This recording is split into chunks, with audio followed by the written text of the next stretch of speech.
पश्चिम बंगाल की मुख्यमंत्री ममता बनर्जी ने वक्फ कानून को लेकर एक ऐसा बयान दिया जिसने पूरे देश को हिला कर रख दिया। ममता ने बिना किसी लाग लपेट के ऐलान कर दिया कि उनकी सरकार पश्चिम बंगाल में वक्फ संशोधन को लागू नहीं करेगी। ममता के एक कार्यक्रम में ममता ने मंच से कहा कि हमारी सरकार धर्म के नाम पर भेदभाव नहीं करती। हम किसी भी धर्म को राजनीतिक हथियार नहीं बनने देंगे। बंगाल में वक्फ कानून लागू करने का कोई सवाल नहीं उठता। दरअसल हाल ही के महीनों में केंद्र सरकार ने वक्फ संपत्तियों की निगरानी और प्रबंधन को लेकर कड़े कदम उठाने की बात कही थी। वक्फ बोर्ड की शक्तियों और वक्फ संपत्तियों के रिकॉर्ड को लेकर राष्ट्रीय स्तर पर बहस भी तेज हो गई थी। इसी बीच ममता के इस ऐलान ने ये साफ कर दिया कि ममता इस मुद्दे पर अपनी राह खुद तय करेंगी। ममता ने बंगाल में भाषण के दौरान कहा कि मैं जानती हूँ कि आप वक्फ अधिनियम के लागू होने से दुखी हैं। आप भरोसा रखें, बंगाल में ऐसा कुछ नहीं होगा जिससे कोई बांट कर राज कर सके। ममता बनर्जी ने लोगों की बात पर ध्यान न देने की अपील की। हम नहीं कह सकते कि हमारा प्रॉपर्टी लेने का हक किसी का नहीं है, वैसे और किसी का प्रॉपर्टी लेने का हक हमारा भी नहीं है। आप लोगों को दिल में दुख हुआ है वक्फ प्रॉपर्टी के लेके, आप भरोसा रखिए बंगाल में ऐसा कुछ नहीं होगा। भरोसा रखिए कि हम आपका खिलाफ में नहीं हूं, हम आपका साथ में हैं। हमारा उद्देश्य यह है कि बांटना नहीं, जोड़ना चाहिए। बांटने से देश बढ़ जाएगा, कमजोरी पड़ जाएगा, इकोनॉमी कमजोरी पड़ जाएगा और यूनाइटेड रहने से देश आगे बढ़ेगा। हम नहीं कह सकते कि हमारा प्रॉपर्टी लेने का हक किसी का नहीं है, वैसे और किसी का प्रॉपर्टी लेने का हक हमारा भी नहीं है।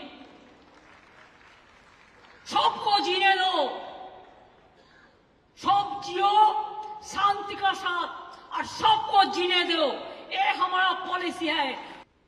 देखिए आप लोगों को दिल में दुख हुआ है वक्फ प्रॉपर्टी के लेके, आप भरोसा रखिए बंगाल में ऐसा कुछ नहीं होगा जिसमें कोई डिवाइड एंड रूल होगा।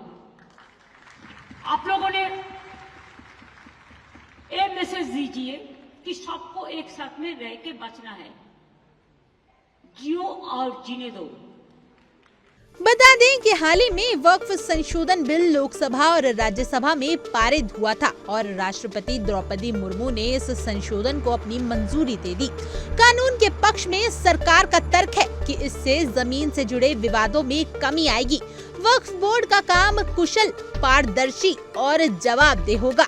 लेकिन वक्फ संशोधन कानून के खिलाफ विरोध प्रदर्शन के दौरान बंगाल में हिंसा भड़क गई। ऐसे में भाजपा ने सीएम ममता बनर्जी पर तीखा हमला बोला है और कहा कि सरकार कानून व्यवस्था बनाए रखने में विफल साबित हुई है। ऐसे में पश्चिम बंगाल विधानसभा के नेता शिवेंदु अधिकारी ने एक्स पर एक वीडियो पोस्ट किया। इसमें उन्होंने दावा किया कि कुछ असामाजिक तत्व सार्वजनिक संपत्ति को जला रहे हैं, पुलिस की गाड़ियां फूंकने में जुटे हैं, विरोध प्रदर्शन के नाम पर अराजकता फैलाई जा रही है। अधिकारी ने बंगाल सरकार पर वोट बैंक की राजनीति करने का आरोप लगाया। शिवेंदु अधिकारी ने क्षेत्र में केंद्रीय बलों को तैनात की मांग उठाई और राज्य के मुख्य सचिव और केंद्रीय गृह मंत्री से हस्तक्षेप करने की अपील की। इस पूरे मामले को लेकर भाजपा नेता अमित मालविया ने भी मुर्शिदाबाद जिला मजिस्ट्रेट के आदेश को पोस्ट किया। इसके तहत पूरे इलाके में बीएनएसएस की धारा 163 लागू कर दी गई। इस धारा के तहत सार्वजनिक जगहों पर 5 या इससे अधिक लोगों के जुटने पर मनाही होगी। आदेश के मुताबिक ये धारा 48 घंटे तक प्रभावी रहेगी। इस बीच जहांगीरपुर क्षेत्र में भी सुरक्षा व्यवस्था कड़ी कर दी गई। Bureau report, India daily.